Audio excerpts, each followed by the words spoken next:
नमस्कार दोस्तों, आपका हमारे चैनल में स्वागत है। वैशाख मास में किस वस्तु का दान करने से क्या मिलता है पुण्य फल। दोस्तों, वैशाख का महीना आरंभ हो चुका है। धर्म ग्रंथों में वैशाख मास को अत्यंत पवित्र और पुण्यदायी बताया गया है एवं देव आराधना दान पुण्य के लिए श्रेष्ठ मास बताया गया है।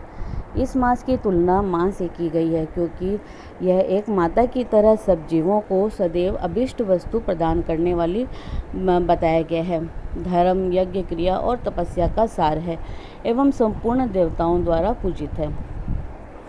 संसार में इसके समान भगवान विष्णु को प्रसन्न करने वाला दूसरा कोई मास नहीं है। वैशाख के महीने में सब तीर्थ आदि देवता जल के भीतर सदैव निवास करते हैं। भगवान विष्णु की आज्ञा से मनुष्यों का कल्याण करने के लिए सूर्योदय से लेकर 6 दंड के भीतर तक देवता जल के भीतर निवास करते हैं। तीर्थों का जल भी उस समय जल में निवास करता है। शास्त्रों के अनुसार इस माह में प्याऊ लगवाना, छायादार वृक्ष की रक्षा करना, पशु पक्षियों के खान पान की व्यवस्था करना, राहगीरों को जल पिलाना आदि सत्कर्म मनुष्य के जीवन को समृद्धि के पथ पर ले जाते हैं। श्री विष्णु के प्रिय वैशाख मास में अलग अलग वस्तुओं के दान से अलग अलग फल की प्राप्ति होती है, ऐसा शास्त्रों में बताया गया है। सर्वश्रेष्ठ है जल का दान।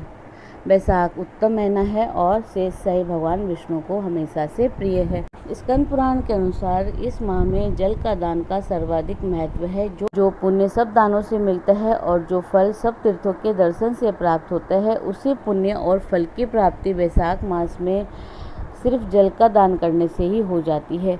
यह समस्त दानों में बढ़कर अधिक लाभ पहुंचाने वाला एवं जल के दान से त्रिदेवों की कृपा मिलती है। जो व्यक्ति महात्माओं, थके और प्यासे मनुष्यों को स्नेह के साथ शीतल जल पिलाता है, उसे उतनी ही मात्रा में 10,000 राष्ट्रीय यज्ञ का फल प्राप्त होता है। प्याऊ लगवाना। जो वैशाख मास में सड़क पर यात्रियों के लिए प्याऊ लगवाता है वह विष्णु लोक में प्रतिष्ठित होता है। प्याऊ देवताओं, पितरों और ऋषि मुनियों को अत्यंत प्रिय है। जो प्याऊ लगाकर थके हुए यात्रियों की प्यास बुझाने में उनकी सहायता करता है, उस पर ब्रह्मा, विष्णु और शिव समेत समस्त देवतागण प्रसन्न होकर अपना आशीर्वाद प्रदान करते हैं। पंखा दान करना। धूप और परिश्रम से पीड़ित ब्राह्मण या भी कोई भी मनुष्य को जो पंखे से हवा कर शीतलता प्रदान करता है, वह इतने करने ही मात्र से निष्पाप होकर भगवान का पार्षद हो जाता है।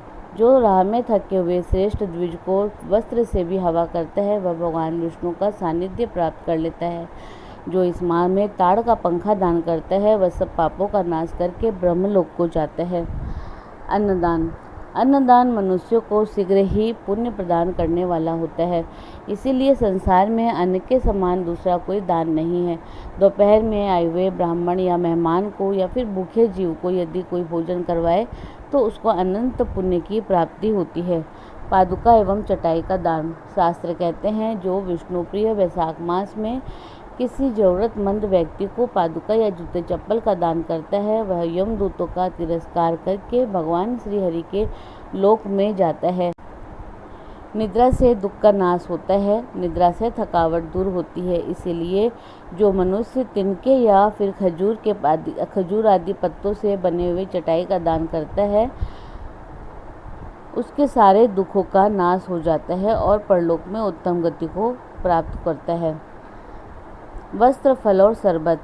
जो वैशाख मास में पहनने के लिए कपड़ा का दान करता है, वह इसी जन्म में सब सुखों से संपन्न हो जाता है। और इसी प्रकार जो इस गर्मी के महीने में फल और शरबत का दान करता है, उससे उसके पितर प्रसन्न होकर आशीर्वाद प्रदान करते हैं और दान देने वाले के सारे पाप नष्ट हो जाते हैं।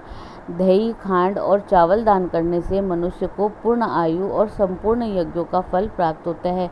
इसी प्रकार घी का दान करने वाला मनुष्य अश्वमेध यज्ञ का फल पाकर विष्णु लोक में आनंद का अनुभव करता है। तो दोस्तों, इसी प्रकार और भी रोचक जानकारी के लिए आप हमारे चैनल को लाइक, शेयर व सब्सक्राइब करें। हमारे चैनल में विजिट करने के लिए धन्यवाद।